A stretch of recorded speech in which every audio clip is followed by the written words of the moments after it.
And what I'm going to be talking about is world famous ways to kill innovation and growth. Yeah, and I'm sure it will be of interest to you. The only request is do not learn this.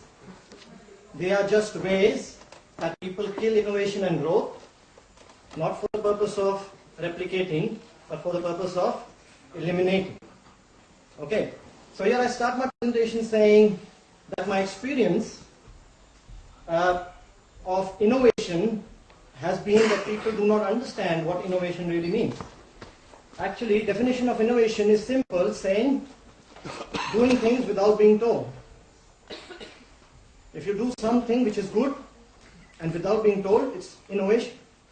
Congratulations if you've done something like that. Usually, in our workplace or at home, we do things usually after being told.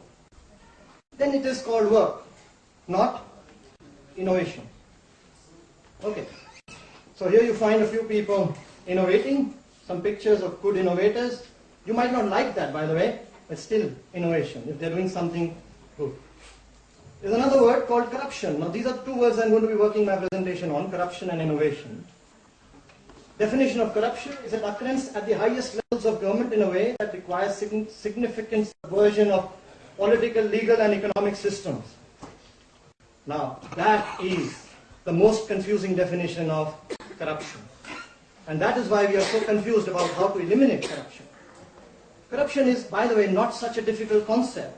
It's just the definition has to be simplified. So I'm going to simplify it for you. Simple definition of the term corruption to mean that it is dishonest or fraudulent conduct by those in power. Dishonest or fraudulent conduct by people in power. And that is why corruption is not limited to only government offices. Corruption is in our homes. Corruption is at school. Corruption is in office. Corruption is all over around us. It's just that we don't see it. Whenever we got to see corruption, we go to the TV sets. And we switch it on and we look at the news and say, hey, that is corruption. By the way, I'm going to show you 7 ways in which corruption is all around you and you might have been victims to that corruption. Okay? But don't feel bad. There are ways to come out of it. Don't feel bad. If you've been victims of corruption, don't feel bad. There are ways. So, let's go on to the first character in our corruption. Person causing corruption, maximum number of times in office, the boss. Let's look at another one. Parents? No. No. Now, you have been a victim of corruption if, and raise your hand because my friend Anish has given you the practice of raising and lowering hands. So do that once again for me. If you have been a son to any parent, put your hands up. Okay, good, thank you very much. If you've been a daughter, okay, if you've been a brother, especially the elder one, if you've been the younger one, probably you've been a victim to corruption. If you've been a sister, so, good. And if you've been a school teacher, if you've been a school student, or a college student, maximum, you might have been a victim of corruption. Don't feel bad. Don't feel bad. I have been a victim of corruption so many times, and that's why I learned how corruption is. Now, corruption leads to more corruption. Now, that's a fact. Now, what happens is, if a boss misconducts with his or her subordinate, the subordinate also becomes corrupt. If the parent practices that at home, the child becomes corrupt. So corruption leads to more corruption. We all know that. So I'm going to give you 7 ways. Now, these are some of the top 7 expectations from a parent or a boss. First is that he has to be in control. Second, be a teacher, be smart, should appreciate work, should plan my career, shares my work, and saves me from trouble. Simple expectations. Now, I'm going to give you one of the first aspects of one of the first kinds out of the 7 of how a boss could be causing corruption. And that is the boss, which is the controlling boss. And let me introduce to you the female boss here on the stage. I'm using a female. By the way, the ladies here in the group, please don't feel bad. It could represent a man also, could be anybody. It's not that I'm being biased towards females. I would be very happy to place a male boss here and say, might be causing the same thing.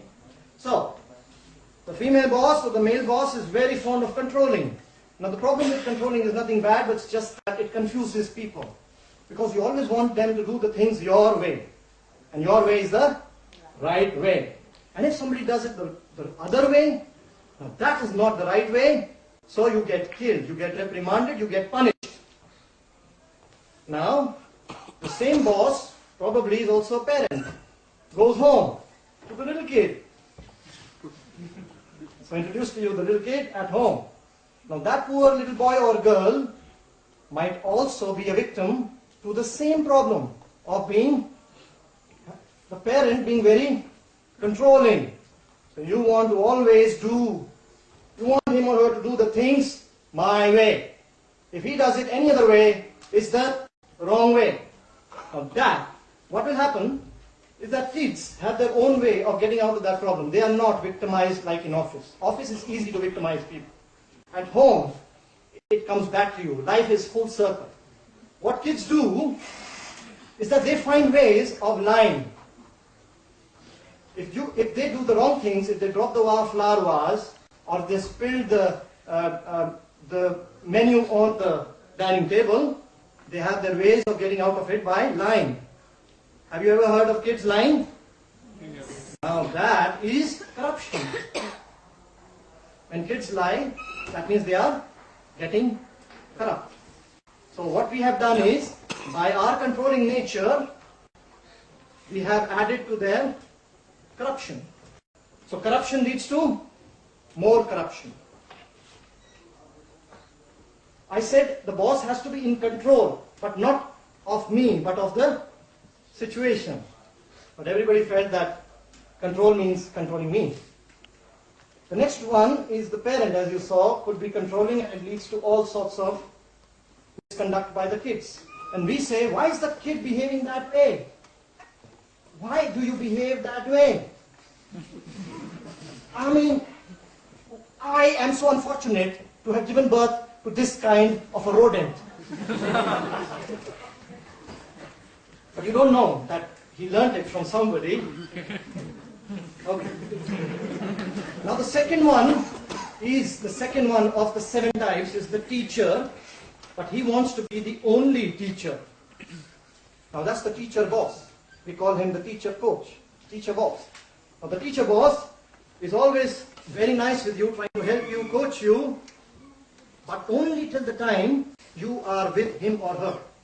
The day you try to leave their department or you want to move out of their shadow, they don't like it. They will sabotage your efforts. And you be careful, you're trying to do that with the teacher boss. They are jealous of you. The worst part is, they are like the girlfriend who cannot stand breakups. So, they are going to howl all over the place in the organization and tell everybody that you are not the right guy for their department because you know best. He has been with you. The same boss is probably a parent, comes home and wants to be the only teacher and tells the kid, Bete, I am your father and mother, please listen to me only. If you go to auntie, she is the worst auntie in the world, she's going to tell you all the bad things. And by the way, uncle is even worse. So always learn from me. Now kids do not get you, because they want to get out of this teacher mentality. What they would do is, they would go to auntie, they would try to learn. You can't kill children's curiosity. What they will do is come back to you and say, I did not do it. They lie. And lying is corruption. So what you have done is, you have corrupted the little kid. The poor kid is now corrupt. He knows that whenever he comes back home, auntie's home, he has to come back home and lie. Now, where did you learn this lying? You know, he has probably a teacher. I said, be a teacher, not the only teacher. And then there is a boss this is the picture of the mother I could find, of the jealous mother who doesn't like the kids to go elsewhere. Now there's a young and smart boss. He always knows that he has very shallow knowledge. So he would flaunt that he has a Rolex watch, and he would flaunt that he has a bungalow in Zurich. But when you ask him questions, he doesn't know the answers. So he just tries to put you down. Because he has very shallow knowledge. So it doesn't much in his head. Now when that man comes back home, your kids will ask you all sort of questions. They say, probably, Daddy, what's the difference between a crocodile and an alligator? Oh, yeah, there's a lot of difference. Huh? Yeah, I know the difference. But shut up, why are you asking me those kind of questions? Or what have you to, are you going to be studying with crocodiles or with people? Now, what you're doing is, you are snubbing them, and they know that they don't have to ask too many questions. What happens to them is, they lose the ability to learn. They lose the ability to learn by asking. The only way to learn is what? Asking questions. And you are snubbing them because you don't have the answers and you don't wish to learn, and you're making them even less knowledgeable. And when somebody in class asks them the question, they also feel that it's okay not to have the answers, or probably they will lie about the answers. That's again corruption. Sure. Now, they will make all kinds of excuses, and they are ultimately rejected at school. And then we say, why does your teacher not like you? I don't understand your problem. Then we have another boss who likes to play favorites. Now that boss is the boss will only give a promotion to the person who says good morning every day. Touches your feet problem. That person gets selected. What happens at home? You feel that the same technique is going to work at home. And by the way, you have brothers and sisters suffering from sibling rivalry. Because you are always preferring the brother or the sister over the other sibling. And what that leads to is the worst kind of crime in the society, and hinders growth of the human mind and causes psychological issues with the people who are subjected to such human biases.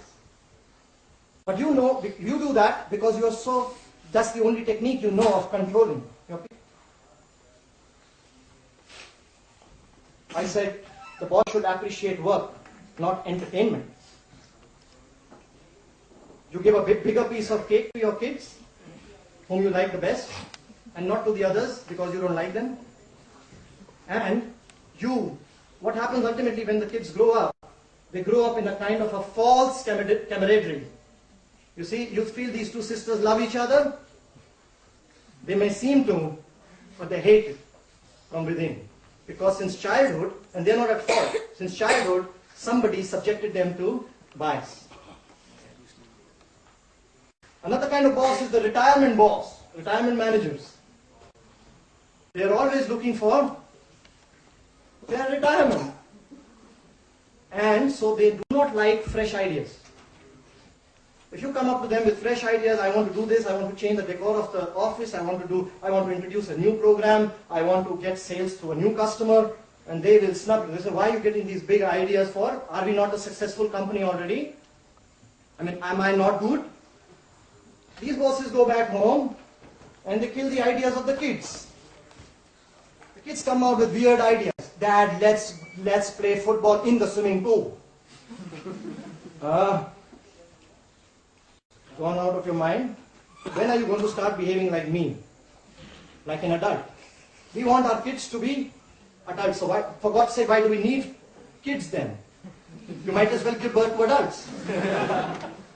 Okay? So I said, my boss should plan my career, not my retirement. And retired parents don't give their kids any new fun, so the kids are always looking for things to fill up vacuum in their lives. All sorts of wrong things. They get after money, get after liquor, bad food, unhealthy food, or video games, and then we tell them, bad boy, learning all bad things. You know where they learned it from now, so don't say that next time. Because you know they have a teacher who's teaching them how to get into, these are not things that they're learning by themselves, they're just trying to fill up the vacuum in their lives, which has been created. There's a tricky politician boss, by the way, who is always changing. In the morning he told you that he will give you that big promotion. And in the evening he said, and you enjoyed, you had a big glass of beer in the evening. You liked it. And then, later on when you went back to him, he said, there are certain rules, I can't promote you at this stage because time does not permit me, the management does not allow me, the world is going into a recession, and the policies are not permitting. So we can't do your promotion right now. I'm so sorry. Now that is very disappointing, because now you know you have a politician boss. And a politician boss can be very dangerous. You can't trust him or her. And the same can happen at home. So, you have a politician parent. Congratulations. So what happens to you is that the kids, when they know that they have politician parents, they become very cautious. And they become politicians too. And kids are probably better than us at politics. Because if they don't do a job, they come back and simply say, I forgot. Big deal. Why should I be sorry? The sorry is not in their dictionary. Because they learned it from you. Did you ever say sorry at office? So why should they say sorry at home? So sorry is not in their dictionary. And did dad not do the same thing the other day? You have the right sentence point. You said the right thing. And the last one is probably a savior boss. The savior boss is trying to save you from trouble. They will not allow you to get into trouble. So they are the best bosses you have. If you are good at presentation, they will not allow you to do a presentation. They will send you into the design room because you're not good at design. You need help at design. Okay? But I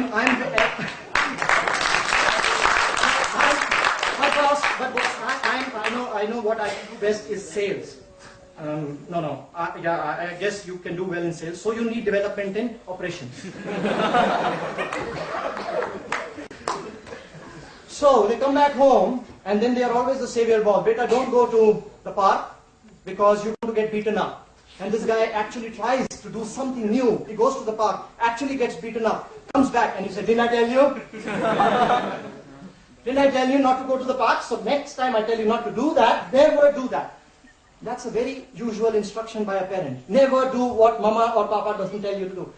What that does is, it kills the risk-taking appetite of that guy. Next time he will never do anything. Even not raise kids when he grows up.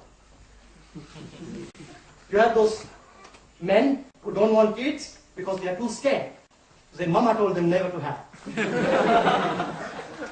So, I want to finish my speech by saying that I hope that my message has been able to make us realize that it's not about a person's nature, but it's an outcome of nurture. We have to make a differentiation between nature and nurture and not blame everything on the person's natural behavior, but try to introspect. If we are in power, with power comes great responsibility, and I hope the same message is being passed on through my